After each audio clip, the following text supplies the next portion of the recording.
మరి ఈ కథ మీకు ఎలా అనిపించింది? బాగుంటే కామెంట్స్ చేయండి, బాగోకపోతే లైట్ తీసుకోండి, అలా అని తిట్టకండి. హాయ్ ఫ్రెండ్స్, మరి ఈరోజు ఇంకో స్టోరీతో మీ ముందుకు వచ్చేసాను. అదేంటంటే అనగనగా ఒక ఊరిలో ఆకాష్ అనే ఒక కుర్రాడు ఉన్నాడు. అతనికి ఒక అక్క ఉండేదన్నమాట. వాళ్ళ అక్కని హైయర్ స్టడీస్ కోసం అని చెప్పేసి వేరే ఊరిలోకి పంపించేవాడు అనమాట. ఆ అమ్మాయి అక్కడే చదువుకునేది. అయితే వాళ్ళ అక్క దగ్గరికి వెళ్ళినప్పుడల్లా, అంటే చూడటానికి వెళ్ళినప్పుడల్లా అతను రకరకాల ఫ్రూట్స్ని తీసుకెళ్తూ ఉండేవాడు అనమాట. అతనికి ఒక పెద్ద తోట అయితే ఉందన్నమాట.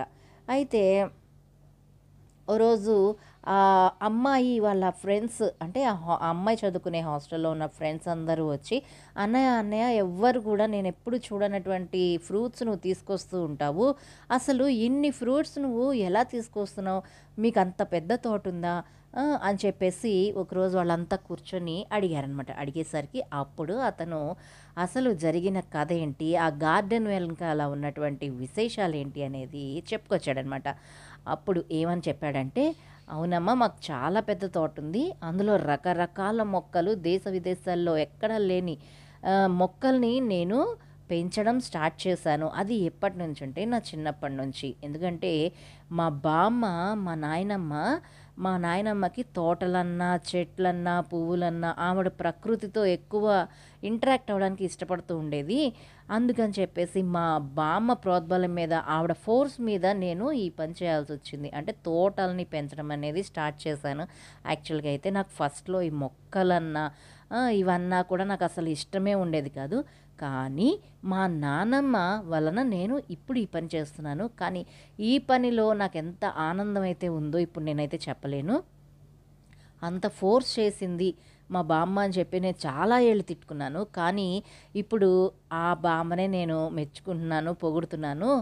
కానీ ఎందుకు అని అంటే ప్రకృతితో నన్ను కూడా కలిపింది మా నానమ్మ అని చెప్పి నాకు చాలా సంతోషంగా అనిపిస్తుంది. అంటే ఒకరోజు మా నానమ్మ కొన్ని విత్తనాలు తీసుకుని రమ్మని చెప్పేసి మార్కెట్కి పంపించింది.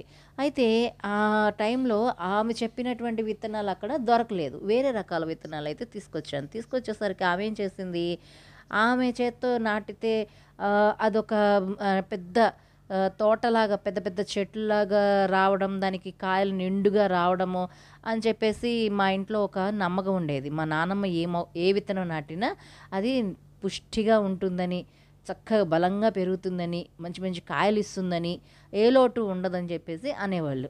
కానీ మా నాన్నమ్మ ఏం చేసిందంటే నా చేత్తో నాటిచ్చేదనమాట. నేనేమో అయిష్టంగానే కోపంతో, అసూయతో, లేకపోతే ఇట్లా రకరకాల ఎక్స్‌ప్రెషన్స్, నాకు నచ్చని ఎక్స్‌ప్రెషన్స్ నేను మొక్కల్ని, అదే ఆ విత్తనాల్ని నాటుతూ ఉండేవాడిని. అవి కూడా కొన్ని వచ్చేవి, కొన్నేమో చచ్చిపోయేవి. ఆదిలోనే అంటే ఇట్లా కొంతవరకు భూమి పై వరకు రావడము, ఆ తర్వాత అవి చచ్చిపోయేవి. కొంతవరకు కొన్ని రోజుల పాటు, కొన్ని నెలల పాటు పెరిగిన తర్వాత చచ్చిపోయావనమాట. నేనేమో హమ్మయ్య ఏదో ఒకట్ల అయ్యిందిలే అన్నట్టుగా ఉండేవాడిని. కానీ మా నాన్నమ్మ మాత్రం ఆమె పంతాన్ని మాత్రం నెరవేర్చుకోవడానికి ఎట్లయినా ట్రై చేస్తూ ఉండేదనమాట. అలాగా నన్ను కొన్నేళ్ల పాటు సతాయించేది ఈ మొక్కల విషయంలో. విత్తనాలు తెప్పించేది, రకరకాల విత్తనాలు రాసిచ్చేది, తెప్పించేది, వాటిని నాటిచ్చేది. నేను కూడా అలాగే మొండిగా అవి ఎప్పుడు చచ్చిపోతాయా, ఎప్పుడు చచ్చిపోతాయా, అమ్మాయ ఈ దరిద్రం ఉండదు కదా అని చెప్పేసి నేను నా ఫీలింగ్‌తో నేను ఇట్లా చేస్తూ ఉండేవాడిని. కానీ నెగెటివ్‌గా చూసేవాడిని కాబట్టి చేసేవాడిని. అయితే ఒకరోజు ఎందుకో మా నానమ్మ ఇంకా బలంగా నాతో ఇంకా చేయించాలి, ఇంకా చేయించాలని చూస్తూ ఉండేసరికి నేను ఒకరోజు డైరెక్ట్‌గా చెప్పేసా, నేనైతే ఈ ప్రకృతి లేదు, ఈ తోటలు లేవు, ఈ మొక్కలు లేవు, ఈ విత్తనాలు లేవు, నేను ఏమి తీసుకురాను, నాతో ఈ పని చేయించొద్దని చెప్పేసరికి మా నాన్నమ్మ చాలా బాధపడుతూ మంచం పట్టేసిందనమాట. సరే, ఆ బాధ నేను చూస్తూ చూస్తూ తట్టుకోలేక ఒకరోజు అన్నా అనమాట, నానమ్మ నువ్వెందుకు ఇంత ఇదిగా చేస్తున్నావు అంటే, నాన్న ఏది ఏమైనా ఎవరు మన దగ్గర ఉన్నా లేకపోయినా ఒక్క తోట ఉంటే చాలు నాన్న, మనకు అది ఒక మంచి ఫ్రెండ్‌గా ఉంటుంది, మనకి తిండి పెడుతుంది, మనకి రకరకాలుగా హెల్ప్ చేస్తుంది ఒక ఫ్రెండ్ లాగా అని చెప్పేసి బాధపడుతూ చెప్పిందనమాట. సరే అని చెప్పేసి, సరే చెప్పినానమ్మా, సారీ, ఇంకెప్పుడు చేయను నేను. నువ్వు ఏం చేయమంటే అది చేస్తాను. చెప్పు ఈసారి నీకు ఎట్లాంటి విత్తనాలు కావాలా అని చెప్పేసి నేనే ఇంకా పాజిటివ్‌గా ఆవిడ బాధ తట్టుకోలేక చూసి వెళ్ళి ఆవిడ చెప్పిన విత్తనాలు తీసుకొచ్చి నేనైతే నాటాను. అయితే ఆ విత్తనాలు అంత హార్ట్‌ఫుల్‌గా నాటాననమాట. ఎప్పుడు చేయనటువంటి పనిని ఆ రోజు హార్ట్‌ఫుల్‌గా చేశా. కానీ పట్టించుకోలేదు. కొంతకాలం వరకు ఆ విత్తనాలు ఏమైనాయా అని చెప్పేసి, ఏమైతే అయిందిలే అనేసి నేను పెద్ద పట్టించుకోలేదు. నాటేసాను కదా! నా పని అయిపోయింది, నానమ్మ చెప్పిందని చెప్పేసి వచ్చేసాను. అయితే ఒకరోజు నానమ్మ అడిగింది, "నాన్న నీవు పాతిపెట్టిన విత్తనాలు ఎంతవరకు వచ్చినాయో చూడు" అనంటే అసలది ఆ! చెట్టులాగా వచ్చింది గానీ కాయలైతే కాయట్లేదు. సరే ఆ వేరే విషయం చెప్పాను నానమ్మకి. చెప్పేసరికి మరి ఏంటో దాని ప్రాబ్లమ్ ఏంటో నీకు అర్థం చేసుకున్నావా అని అడిగింది. చెట్టుకున్న ప్రాబ్లమ్ నాకెట్లా అర్థమవుతుంది నానమ్మ, నువ్వు పిచ్చిదానిలాగా ఉన్నావు అని చెప్పేసి అన్నాననమాట. అనేసరికి సర్లే వెళ్ళి పడుకో అని చెప్పేసి ఆమె నన్ను ఆ రోజు రాత్రి పడుకోబెట్టేసిందనమాట. నేను కూడా ఇదేంటి నాన్నమ్మ ఇలా మాట్లాడిందని చెప్పేసి ఆ రోజంతా ఆలోచిస్తూ కూర్చున్నా. కూర్చునేసరికి అంతా తోటలో అన్ని చెట్లకు పళ్ళొస్తున్నాయి కానీ మా నాన్నమ్మ నాటిన చెట్లనమాట అవి. కాబట్టి వాటన్నిటికి పళ్ళొస్తున్నాయి గానీ, నేను నాటిన ఇంత మంచి మనసుతో హార్ట్‌ఫుల్‌గా మా నాన్నమ్మ ఎప్పుడు చెప్పినా తిట్టుకునే వాడిని, అలాంటిది హార్ట్‌ఫుల్‌గా నాటితే మొక్కలు పెరిగింది, చెట్టయింది, కాయలు రావేంటబ్బా అని చెప్పేసి వెళ్ళి దాని చుట్టూ తిరగడం స్టార్ట్ చేశాననమాట. చేస్తే ఆ మొక్క అంతా హెల్తీగా ఉంది, బావుంది, పురుగు లేదు, పుట్ర లేదు, ఏమీ లేదు, కానీ పళ్ళు మాత్రం రావట్లేదు. అడిగేసరికి ఓ రోజు ఎందుకో చెట్టు కింద కూర్చొని ఇట్లా అనుకుంటున్నా అనమాట. ఏమని? అసలు ఇంత మనస్ఫూర్తిగా విత్తనం నాటితే ఇంత మొక్క అయ్యావు బానే ఉంది. ఏంటమ్మా నువ్వు పళ్ళు గూడా మా నాయనమ్మ నన్ను అడుగుతుందని జెప్పేసి ఏదో అది యథాలాపంగా అట్లా ఏదో మనసులో మాటని అలా అనేసరికి ఆ చెట్టు మాట్లాడడం మొదలుపెట్టింది. సరే నువ్వు విత్తనం నాటావు, నేనైతే పెరిగాను, నీళ్లు పోసావు, పెరిగాను.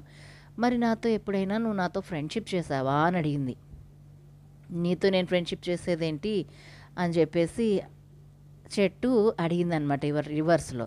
మరి ఫ్రెండ్‌షిప్ చేయకపోతే ఎట్లా మనిద్దరి మధ్య ఇంటరాక్షన్, ఒక బాండింగ్, ఒక అట్రాక్షన్, ఒక లవ్, ఒక ఇదంతా ఎట్లా ఏర్పడుతుంది? నీకు నా మీద ఎంత ఇష్టమో ఆహ్, ఎలా తెలుస్తుంది? అని చెప్పేసి ఆ చెట్టు అడిగింది. అడిగేసరికి మీ నానమ్మని చూడు, అన్ని చెట్లకి ప్రతిరోజు నీళ్లు పోస్తది. పిచ్చి పిచ్చి ఆకులన్నీ తీసేస్తది. ఆ చుట్టూ ఆ చెట్టు దగ్గర ఏదైతే వేర్ల దగ్గర ఉంటుందో అదంతా చక్కగా నీరు పెట్టి, ఆ చెట్టుని ఎప్పటికప్పుడు పిచ్చి కొమ్మలన్నీ కత్తిరించేసి, వాటిని ఎంత ప్రేమగా చూసుకుంటూ, అంతా ఆ చెట్టుని నిమురుతూ, ఏమిటే కాయలు ఇంకా కాయవా అని చెప్పేసి ప్రేమగా చెట్టుని అడుగుతూ, చెట్టుతో మాట్లాడుతూ ఉంటుంది. అదొక మనిషిలాగా ట్రీట్ చేస్తూ మాట్లాడుతూ ఉంటుంది. కానీ నువ్వు ఎప్పుడైనా మాట్లాడావా అలాగా అసలు? అని చెప్పేసి అడిగేసరికి ఒక్కసారిగా ఆలోచనలు పడ్డానమాట. నిజమే కదా! నిజమే నువ్వు చెప్పేది. మా నానమ్మ అలాగే మాట్లాడుతూ ఉంటుంది ఏదో ఇంటి మనిషిలాగా. నేను ఎప్పుడు అనుకునేవాడు ఈమెకి పిచ్చిలే, చెట్లతో పుట్టలతో మాట్లాడుకుంటోంది అని అనుకునేవాడిని అని చెప్పేసి చెప్పాడు. చెప్పేసరికి మరి అదే ఆ ప్రేమ ఉండబట్టే ఈ తోటంతా ఇంత కళకళలాడుతుంది. ఈరోజు నువ్వు ఇంత ఆరోగ్యంగా ఉన్నావంటే ఆవిడ ప్రేమతో ఈ పెంచిన చెట్ల నుంచి వచ్చిన కాయలు తినే కదా! మరి ఆ ప్రేమంతా నీలో ఏమైపోయింది? అని చెప్పేసి ఆ చెట్టు అడిగిందనమాట. అడిగేసరికి ఒక్కసారి ఏంటో ఎవరో గట్టిగా దడాలున చెంప పగలగొట్టినట్టు మాట్లాడినట్టు అనిపించింది. అనిపించేసరికి అప్పుడు తన తప్పు తెలిసొచ్చిందనమాట. వెంటనే ఇంట్లోకెళ్ళి బామ్మ సారీ, నువ్వు అడిగిన ప్రశ్నకి ఇప్పుడు చెప్తున్నా. ఏంటంటే నీళ్లు పోసాను, నా పని అయిపోయింది, విత్తనం నాటేసాను, నా పని అయిపోయింది, నువ్వు చెప్పిన పని చేశాను, నా పని అయిపోయింది అనుకున్నాను. కానీ చెట్టుకి కూడా ప్రాణం ఉంటుందని, దాన్ని కూడా ఒక మనిషి లెక్క చూడాలని, దాంతో కూడా మాట్లాడాలని నాకు తెలీదు. నువ్వు మాట్లాడుతున్న రోజులు కూడా నేనేదో పిచ్చిదానివని చెప్పేసి అనుకున్నాను. కానీ ఇంత ప్రేమ నువ్వు దాని మీద కురిపిస్తుంటే, ఆ ప్రేమను తీసుకొని ఇలా పళ్ళ రూపంలో దాని ప్రేమని ఇలా నీకు ఎక్స్‌ప్రెస్ చేస్తుందని నేను అనుకోలేదు బామ్మ.